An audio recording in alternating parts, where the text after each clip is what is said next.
प्रणाम गुरुदेव। गुरुदेव, यहाँ पे एक महिला का प्रश्न है कि गुरुदेव, मैं हाउस वाइफ हूँ और मैं ध्यान साधना करना चाहती हूँ, तो आप मुझे बताएं कि मैं कहाँ से शुरुआत करूँ और कैसे ध्यान साधना करूँ। प्रणाम आपको। मैं एक हाउस वाइफ हूँ और ध्यान साधना करना चाहती हूँ, तो कैसे शुरुआत करूँ? पहले तो ध्यान साधना को हम जो है बाद में शुरू करेंगे, पहले हम हाउस वाइफ को समझ लेते हैं। मैं एक हाउस वाइफ हूँ। हाउस वाइफ का मतलब क्या होता है कि मैं जॉब नहीं कर रही हूँ, मैं घर का काम करती हूँ, इतना नहीं। हाउस वाइफ इतना नहीं होती है मैं घर का काम कर रही हूँ, ऐसा नहीं है। हाउस वाइफ के मीनिंग अलग होते हैं। मैं अपने पति को खुश रखना चाहती हूँ, मैं अपने बच्चों को खुश रखना चाहती हूँ, चाहे मैं कितनी भी दुखी हो जाऊं उनको खुश रखना चाहती हूँ। हाउस वाइफ का मतलब समाज में लोग मेरी तारीफ करें कि देखो ऐसी माँ होनी चाहिए, देखो ऐसी पत्नी होनी चाहिए। हाउस वाइफ का मतलब, हाउस वाइफ का मतलब कि मैं सभी के लिए जीना चाहती हूँ। और जैसे जैसे एज बढ़ती जाती है, एक एज के बाद पता लगता है कि पति अपनी जिंदगी में खुश है, बच्चे अपनी जिंदगी में खुश हैं, और मैं कहां हूं?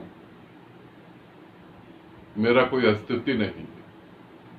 पता लगता है मेरा कोई अस्तित्व नहीं है, सब कुछ खत्म।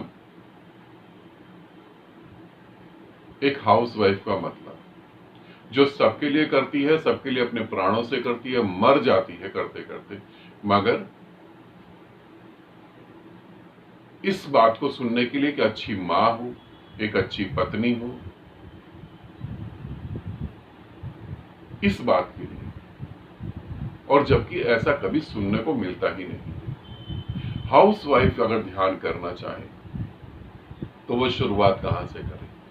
सबसे पहले, जो ये बड़ा मुश्किल है, क्योंकि जो तुम आज तक अब समाज से मांगते आ रहे हो ये बड़ा मुश्किल है। सबसे पहले तो अपने लिए समय निकालो। तुम एक अच्छी मां बन सकती हो, ठीक है। तुम एक अच्छी पत्नी बन सकती हो, ठीक है। तुम एक अच्छी बहन बन सकती हो, तुम एक अच्छी दोस्त बन सकती हो, सब कुछ ठीक है। तुम स्वयं अपने लिए क्या हो? तुम्हारा स्वयं अपना अस्तित्व क्या है? तुम अपने लिए इस पृथ्वी पर जीने आई थी। तुम जीने इस पृथ्वी को तुमने क्यों चुना था? इस पृथ्वी पर तुम क्या करने आई थी? अपने लिए जीने आई थी, क्योंकि तुम्हारी अधूरी इच्छाएं थी, इसलिए तुम यहां पैदा हो गए। यदि तुम्हारी इच्छाएं पूर्ण होती तो तुम पैदा नहीं हो सकते थे। तुम्हारी अधूरी इच्छाएं थी कि मैं जीऊं। तुम अपनी इच्छाओं को कब जियोगे? एक फीमेल को अच्छी पत्नी होना चाहिए, ये तुम्हें समाज ने दिया है, तुम्हारा नहीं है। तुम ये लेकर नहीं पैदा हुए। अच्छी मां होना चाहिए। अच्छी मां की कोई परिभाषा नहीं होती। और तुम पूरी जिंदगी, तुम देखोगे, पूरी जिंदगी देख लो तुम, ये हमारे समाज में हो रहा है। औरत सब कुछ करते करते बूढ़ी हो जाती है, और जब बूढ़ी हो जाती है तो वो सोचती है मैं अपनी जिंदगी जी लूं। नहीं, तब भी नहीं। फिर नातिन पैदा हो गई, अब उसकी देखभाल करो। पोता पैदा हो गया, अब उसकी देखभाल करो। छुट्टी तो तुम्हें मौत के बाद ही मिल पाएगी। तो सबसे पहला काम जो है, अपने लिए समय निकालो। परिवार को बोलो कि मैं अपने लिए भी जीना चाहती हूं। ध्यान साधना थोड़ा दूर है। ध्यान साधना है 100% आजादी, 100% फ्रीडम। अपने लिए मैं जीना चाहती हूं। पहले परिवार को यह समझाओ कि मुझे अपना भी जीवन जीना है। कुछ ऐसा भी है जो मुझे अच्छा लगता है, कुछ ऐसा भी है जो मुझे अच्छा लगता है। मैं पत्नी, मां, बहन, दोस्त, इन सब से भी अलग हूं। मुझे कुछ अपने लिए भी जीना है। मैं अपना भी, मेरा अस्तित्व है। ध्यान साधना तो एक आजादी है। तुम कह सको कि मैं आजाद हूं, मैं अपने लिए जीऊंगी। मगर यहां मैंने इंडिया की बात कर रहा हूं। इंडिया में मैंने स्त्रियों को देखा है, वो ध्यान साधना भी अगर कर रही है तो उनकी ध्यान साधना सफल नहीं हो पाती। वो निर्भर है, जो स्त्री अपने पति पे निर्भर है, जिसको कुछ खाना है तो उसको अपने पति की तरफ देखना कि वो पैसे देगा तब मैं खा पाऊंगी। वो आजादी को जी कैसे सकती है फिर? वो स्त्री जो अपने बच्चों पे निर्भर है, वो आजादी को जी कैसे सकती है? ध्यान साधना का तो मतलब है मैं पूर्ण आजाद हूं। मैं साधना करूं, कहीं घूमने जाऊं, कुछ भी करूं, मैं पूर्ण आजाद हूं। ध्यान साधना से पहले मेरी बात को समझो। यदि तुम इस बात को नकार देते हो और इस बात को नहीं समझते हो और ध्यान साधना करने चले जाते हो, तो तुम करो ध्यान साधना, मगर तुम उसके बाद सोचो कि तुम्हारी ध्यान साधना सफल हो जाएगी। कैसे सफल हो जाएगी? तुम सोचो कैसे सफल हो जाएगी? सूक्ष्म रस्सियों से जो नहीं दिख पा रही, उनसे तुम्हारे पांव बंधे हुए, और वो बांधे तुमने ही है, परमात्मा ने नहीं बांधे। घर में पति बैठा है, तुम ध्यान साधना कर रही हो, छोटा बच्चा है वो रो पड़ा, पति भी उठा सकता है, मगर तुम्हारे साथ क्या बीतेगा तुम ये जानते हो, बताने की जरूरत नहीं। तुम ये जानते हो, तुम अपने बच्चों के लिए वो सब कुछ करने को तैयार हो, और अंत में तुम कहते हो कि परमात्मा तेरे तो दर्शन ही नहीं हो रहे।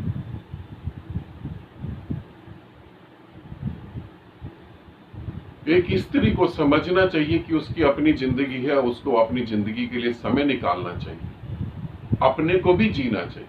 और ये अगर ये स्त्री ये समझती कि मेरा परिवार समझे कि मैं एक स्त्री हूं और मुझे भी जीवन जीने का हक है, कोई नहीं समझता, कोई नहीं समझता। यदि स्त्री नहीं समझेगी तो कोई भी नहीं समझता। वो एक सम्मोहन, एक सामाजिक सम्मोहन में वो फंस गई है। एक सामाजिक सम्मोहन में तुम फंसे हुए हो।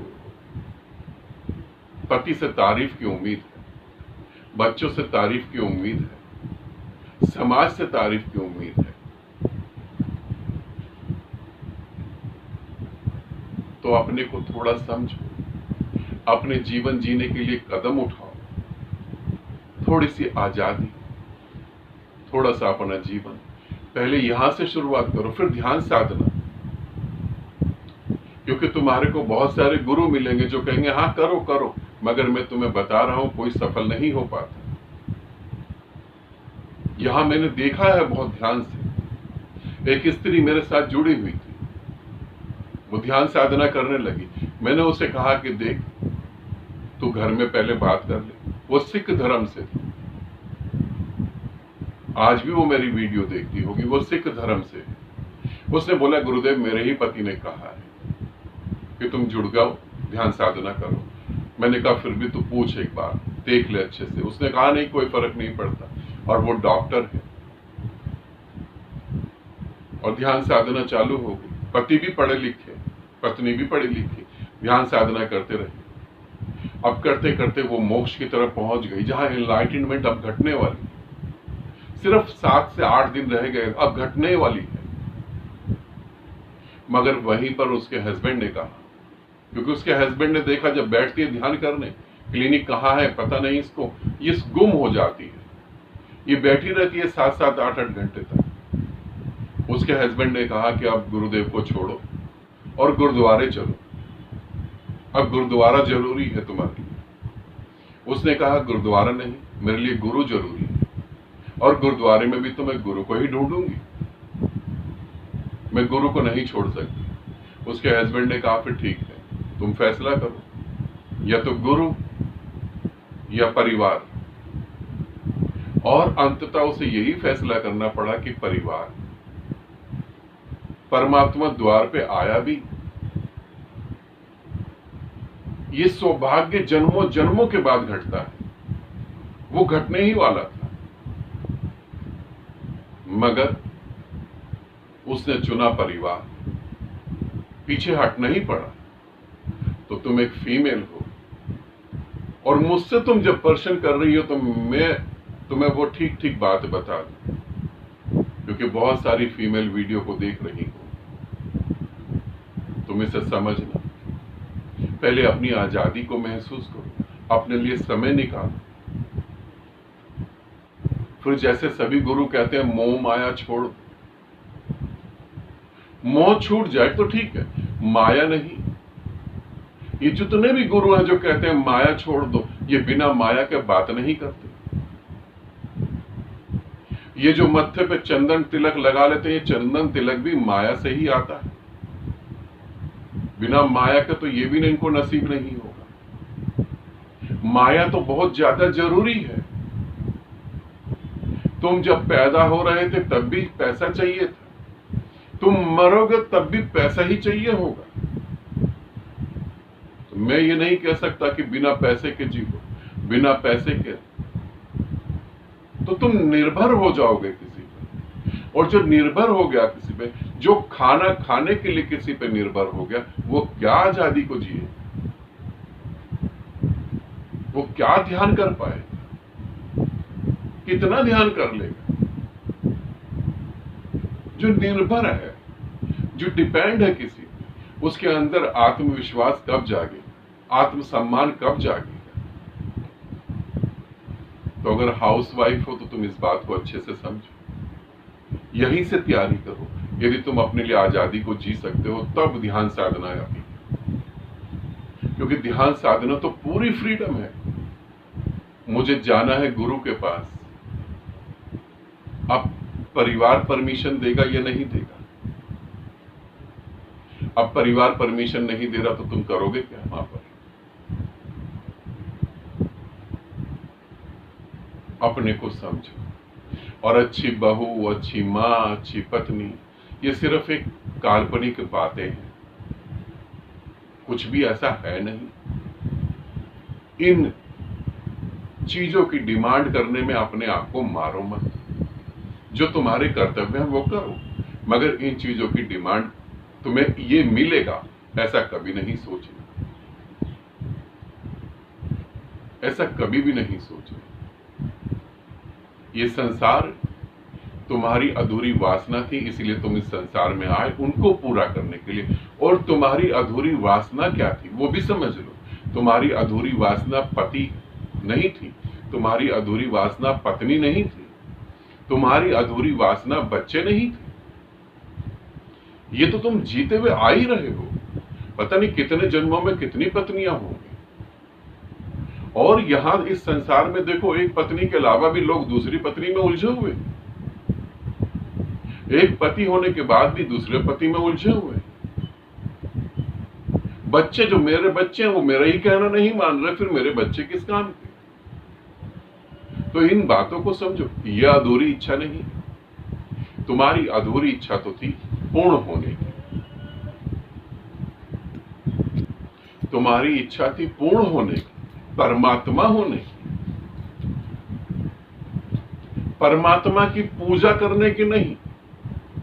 पूजा तो तुमसे एजेंट करवाते हैं, जो दलाल होते हैं ना, वो तुमसे पूजा करवाते हैं। पूजा करो शिवलिंग की, पूजा करो फलाना की, पूजा करो ढमकाना की, वो तुमसे पूजा कराते। वो पूजा में उनका फायदा है। मैं तुमसे पूजा नहीं, मैं तुम्हें कह रहा हूं कि परमात्मा होने की इच्छा तो वो तुम्हारी अधूरी थी, उसको तुम पूरा करने के लिए यहां पैदा हुए थे और उसी को भूल गए। जिससे प्रेम करा, जिस प्रेमी से मिलना था, वो तो छूट गया कहीं दूर, और पता नहीं किस किस चीज में तुम उलझ गए। तुम्हारी अधूरी इच्छा सिर्फ परमात्मा होने की है। बाकी जो तुम जी रहे हो ये तो कई बार जी चुके, तुम कई बार रो चुके, कई बार खुश कर चुके सब लोगों को। और भीतर से तुम जानते हो कि तुम कितना ही खुश कर लो, जिसे खुश होना है वो होगा, नहीं होना वो नहीं होगा। नाहक अपना जीवन का समय खराब कर रहे हैं। तो समझो तुम्हारी अधूरी इच्छा क्या है। पहले तो अपने लिए आजादी को महसूस करो, पहले तो उस आजादी को जीने की कोशिश करो। जो आजाद नहीं है वो परमात्मा के मार्ग पर दूर तक नहीं जा सकता, जा ही नहीं सकता। परमात्मा के मार्ग पर तो शेर चलते हैं, पालतू कुत्ते नहीं चलते, जानवर नहीं चलते। परमात्मा के मार्ग पर वो कैसे चल पाएगा जो बंधनों में ही बंधा हुआ है। परमात्मा के मार्ग पर तो वही चल सकता जिसके अंदर हिम्मत हो, जो संसार की बेड़ियां तोड़ सकता हो, जो धार्मिक ग्रंथ की बेड़ियां तोड़ सकता हो, जो धार्मिक ग्रंथ और पंडितों से मुक्त ना हो पाया, जो समाज से इज्जत की भीख मांग रहा है, वो कहां से परमात्मा के मार्ग पर चले। भिखारियों का रास्ता नहीं है। तुम आजादी समझो, थोड़ा अपने बारे में सोचो, थोड़ा जियो। ये जिनको तुम तृप्त कर रहे हो, तुम्हारी चिता भी पूरी नहीं जलेगी, ये घर आ जाएंगे।